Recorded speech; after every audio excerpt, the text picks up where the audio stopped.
네, 앞서 전해드렸죠. 20대 대선에 출마하는 대선 후보들의 첫 사자 TV 토론이 어젯밤 열렸습니다. 부동산 문제부터 외교안보 이슈까지 후보들은 치열한 신경전을 벌였습니다. 차재원 부산 가톨릭대 특임 교수 자리에 함께하셨습니다. 어서 오십시오.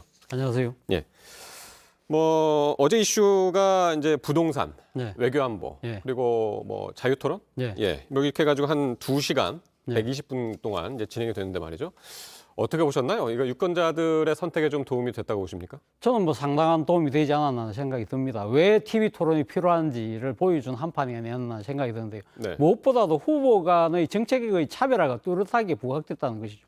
말씀하신 대로 부동산이나 외교안보 문제는 우리의 당면한 과제잖아요. 그런 부분들에 대해서 각 후보 간의 차별화가 분명히 드러났다. 그리고 또 국민적인 의혹이 상당히 집중됐던 대장동 의혹 문제에 대해서 치열하게 공방이 주고받음으로써 네. 국민들 나름대로는 아마 판단의 기준을 각지지 않았을까 하는 생각이 들고요. 예. 그리고 또 한편으로는 상당히 의미 있는 합의도 있었어요. 지금 연금 문제에 대해서는 다 정치권들이 표를 의식해서 다 이야기하기를 꺼려했던 부분인데 네. 이 부분에 대해서 어쨌든 그러니까 지금 그 4명의 후보 모두가 조기 계획에 착수하겠다는 이 합의를 이뤄냈다는 부분은 네. 상당히 긍정적으로 평가할 대목이라는 생각이 듭니다. 예, 언론에서도 상당히 이제 문제를 지적했던 부분이었는데 그렇죠. 말이죠. 네. 조금 전에도 저희가 이제 보도로 보셨지만은 김혜경 씨라든가 네. 김건희 씨 네. 관련해서 이런 공방이 상당하지 않을까? TV 토론 전에까 직전까지만 해도 이제 그렇게 예상을 했는데 마치 약속이라도 한 듯 예. 그런 공방은 없었습니다. 사실 심상정 후보가 그러니까 김건희 씨의 녹취록이 나왔던 미투 발언 말고는 지금 이야기가 안 나왔잖아요. 네. 그 이유는 아마 제가 생각했을 때는 어느 쪽이든 네거티브를 이렇게 주도적으로 몰고 갈 경우에는 상당한 비판적 여론에 직면할 수 있다는 그런 우려가 작용을 했던 것 같고요. 그리고 예. 또 한편으로는 지금 여야 유력 후보 두 사람 모두 다 배우자 문제를 똑같이 갖고 있잖아요. 그렇다고 한다면 섣불리 공격을 했다가 이것이 자칫 정치적 부메랑이 될 수 있다는 그런 것 때문에 아마 몸을 좀 사렸던 것이 아닐까라는 네. 생각이 듭니다. 예. 그럼 앞으로 추가적으로 진행되는 토론회에서는 아마 문제가 제기될 가능성도 전혀 배제할 수는 없겠죠. 예. 어쨌든 대장동 의혹과 관련해서는 아까 말씀하신 것처럼 상당히 이제 포화가 쏟아졌고 특히 이제 윤석열 후보는 첫 질문으로 이제 그렇게 이제 들어갔단 말이죠.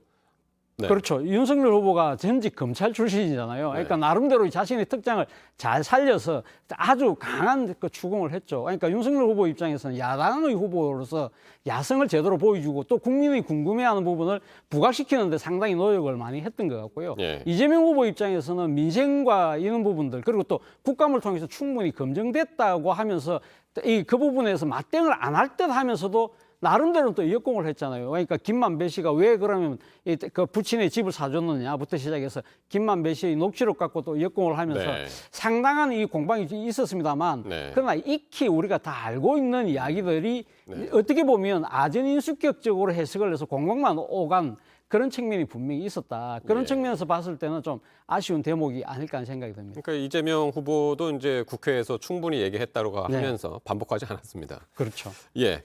윤석열 후보 입장에서 또 보면 말이죠.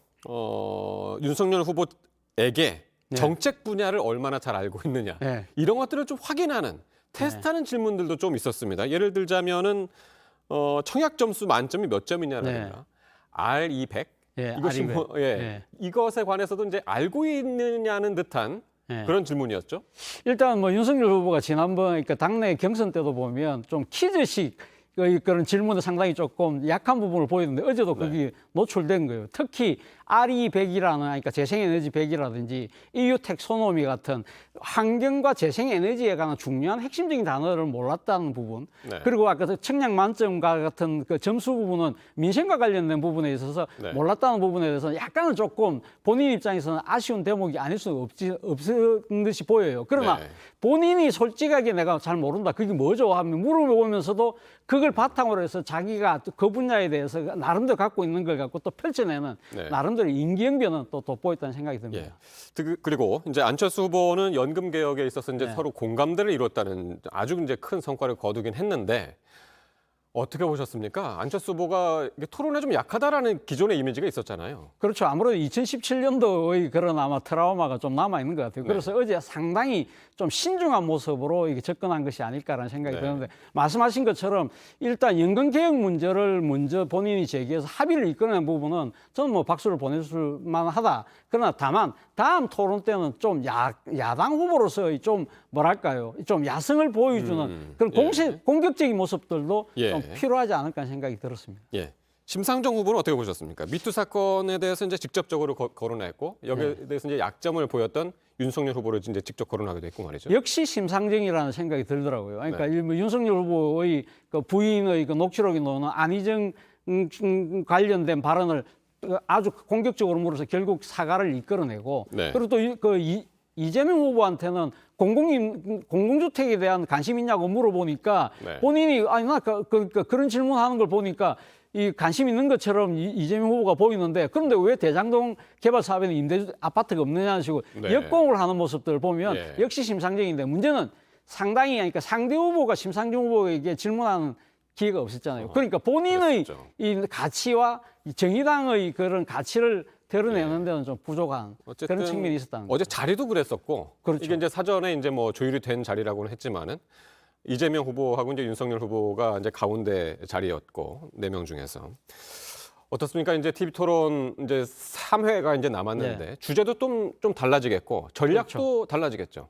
그렇죠. 아무래도 뭐 이재명 후보 입장에서는 제가 생각했을 때 아쉬운 대목은 그 대장동 개발과 관련해서 민생과 뭐 시간 때문에 안 한다고 하면서 약간 좀 발을 빼는 듯한 모습 이런 부분들은 좀 적극적으로 대응할 필요가 있다. 윤석열 후보는 야성의 그러니까 이 볼 잘 보여줬지만 수권 정당 후보로서의 비전 제시 이런 부분들 아쉬운 대목이고요. 앞서 말씀드린 대로 안철수 후보는 좀 더 공격적인 모습을 보여줄 필요가 있고 심상정 후보는 정의당만의 가치를 좀 더 도드라지게 보여줄 그런 시간이 필요하지 않을까 생각이 듭니다. 예, 알겠습니다. 나머지 앞으로 남은 3회 TV 토론도 눈여겨보겠습니다. 차재원 교수와 함께했습니다. 고맙습니다. 감사합니다.